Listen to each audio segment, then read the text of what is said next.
guys! Napakagandang morning sa ating lahat dahil may bitbit naman nga po tayong panibagong victory balita para po sa inyo, or should I say para po sa ating lahat dahil another victory nga po ang nakamtan ng TVJ.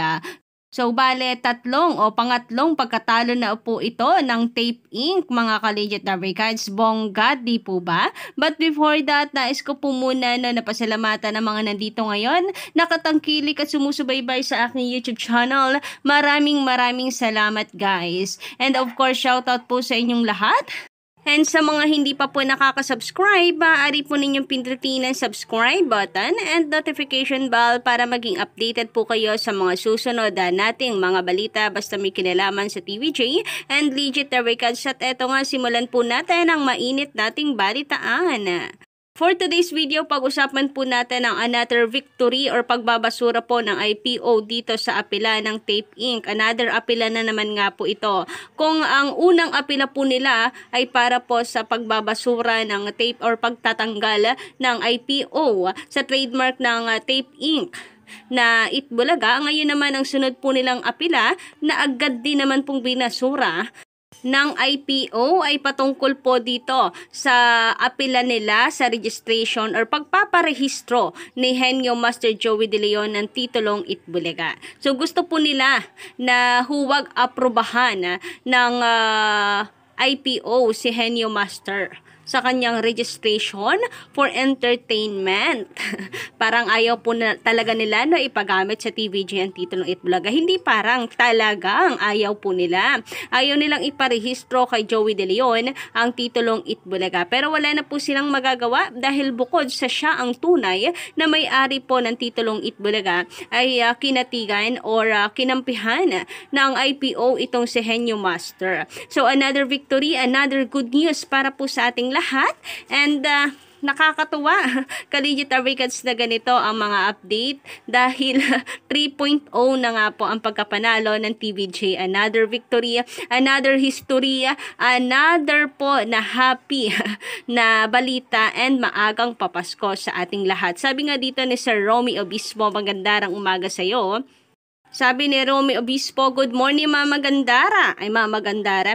Mama Gandara, congrats TVJ 3.0 na. Panalo na naman ng TVJ. Malapit nang mapasakamay lahat ng TVJ ang kanilang pagmamayari. Thanks, God bless all mga Darika. So, unti-unti na po tayong nakakausad sa IPO X na po talaga ang Tape Inc. So, sa korte na po talaga ang atin pong dapat na intayin, ka-Ochi. Bukod po dito sa injunction, importante din ang injunction para hindi na po dalawang Itbulaga ang nagla-live sa noontime show, di ba, ka-Ochi? So, ito naman pong injunction, sunod po nating abangan kung may papanalo rin ng TVJ. And of course, hindi pa rin titigil ang Tape Inc. Malamang po niyan ka-OG. At iaakyat po talaga nila yan sa Korte Suprema. Sabi nga po dito sa napakabangong balita po mula sa Inquirer Net ay Tapes appeal on Joey De Leon's Itbulaga trademark application dismiss. So, diba? Ang sarap pakinggan na nilalampaso po ng TVJ ang Tape Inc. sa laban po sa IPO. Base nga po dito sa kanilang caption mula sa Inquirer Net, ayan, 9 minutes ago lang, ka-OG, fresh na fresh pa po ang balitang ito. Tito Soto, Vic Soto, and Joey De Leon, collectively known as TVJ, gained another victory after the Intellectual Property Office or ang IPO, ka-OG, dismissed Tape Inc.'s appeal on the trademark application filed by the Henyo Master. So, sobra pong nakakatawa and napakasaklap and napakalungkot naman pong balita dahil ang trademark application guys na ito na naaprobahan ng IPO ay talagang napakatibay po na pruweba ng TVJ na magagamit para po kung sakasakali man na iakyat na ito sa Korte Suprema. Sabi ko nga po sa inyo, hindi pa dito natatapos ang laban dahil magsisilbi lamang po itong malaking ebidensya ng TVJ, ang aplikasyon nila sa IPO. And para sa akin, mas napaganda lang lalo ka-OG, no, na ang taping kang unang nagparehistro. Kasi ibig sabihin lamang po niyan, Ka-Legit Records, na ngayon napadismiss po ng TVJ and Tape Inc. ay wala ng ano-ano po kapag tiningnan yan ng Supreme Court.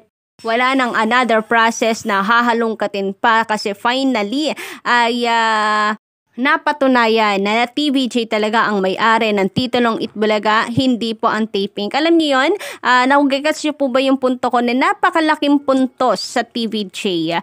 Na napatunayan nila na sila ang totoong may-ari ng titulong Itbulaga bago pa man po ito maiakyat sa Supreme Court.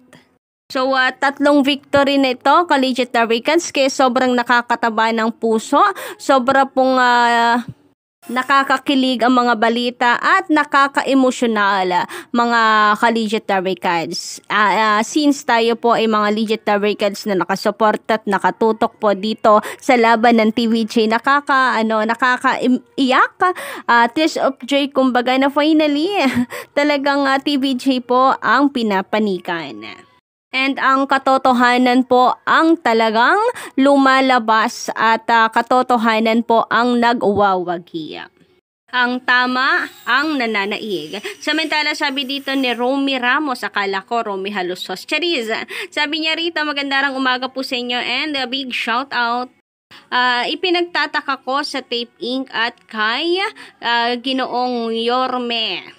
Marunong naman at alam nila ang mga batas dahil minsan na rin sila nagsilbi sa bayan. Bakit hindi muna sila ang mamuno sa tamang pamamaraan ng batas? Kung matikas at kagalang-galang ang kanilang pagkatao, dapat sa paghusga ng IPO na ang Itbulaga ay TVJ dapat Maginoo nilang tinanggap at magpaalam na't isara na ang Itbulaga sa GMA 7 at magpasalamat sa bayan para magkaroon ng simpatya ang taong bayan sa kanila. God bless Tape Inc. and GMA 7. So maganda rin to, no? So mukhang hindi naman siya TVJ panatiko, pero andun yung ano niya, yung kumbaga ay kanyang pagiging bukas ng isip na sana tanggapin na lamang po nila at baka nga naman ay purihin pa sila ng mga netizen or ng taong bayan sa pagsuko ng titulong Itbulaga. Or mawala po ang mga negative comments po sa kanila. Baka sakaling respetuhin at igalang po muli sila ng mga tao. Maging Maginoo at magpaka-humble, kumbaga Ka-Legit Records. Samantala, sabi naman dito sa komento ni Wally Caber, magandang umaga sa iyo. Alam naman po nating lahat, mula apare hanggang hulo, kung sino ang tunay na nagmamay-ari ng legit Itbulaga or the Records. TVJ lang ang sakalam. Yes guys. Actually, hindi lang po mula apare hanggang hulo, kundi na rin Ka-Legit Records pati sa ibang bansa. Alam din po nila kung sino ang tunay na may-ari ng Itbulaga. Kaya nga worldwide ang kalaban din ng Tape Inc. Masyado silang mapag-angkin ayon sa mga tao. Samantala, ayun naman sa komento ni Sir Joey Boy Stevens, magandang umaga sa iyo. Nako, napaka-cute naman po ng profile niyo. Nagpalit pa kayo. But anyway, shout out and magandang umaga. Lahat ng court, pati basketball court, iakyat nila. Hindi na sila mananalo. Grabe nga naman yun, pati po basketball court ay nadamay. Anyway, sabi dito hindi sila mananalo kasi hawak na ni Idol Joey ang trademark. Nakatibayan na sa kanya ang Itbulaga trademark. Yes guys. And ngayon nga, mas lalo pong matibay na kay Henyo Master na talaga ang trademark na Itbulaga dahil ang apela ng Tape Inc. para tanggalin kay Joey De Leon ang titulong Itbulaga ay binasura po ulit ng IPO. Diba ka-OG, wala na po talaga silang habol dito sa trademark ng EBIA. Ang the best choice ay magpalit na lang po sila talaga para matapos na po ang sakit nila sa ulo. Sabi naman dito ni Zop Mete, I understand na work is work. Sumusunod lang sila sa boss nila, pero si Paulo Contis kasi sinosobrahan pa. Kaya nga ka-OG, no? Kaya nga nang gigigil pa. parang tagapagmana nga daw po ng kumpanya ng mga halusos. Kayo po ba ka-OG, anong inyong say about dito? Pa-comment lang sa baba and don't forget to click the subscribe button and notification bell for more updates.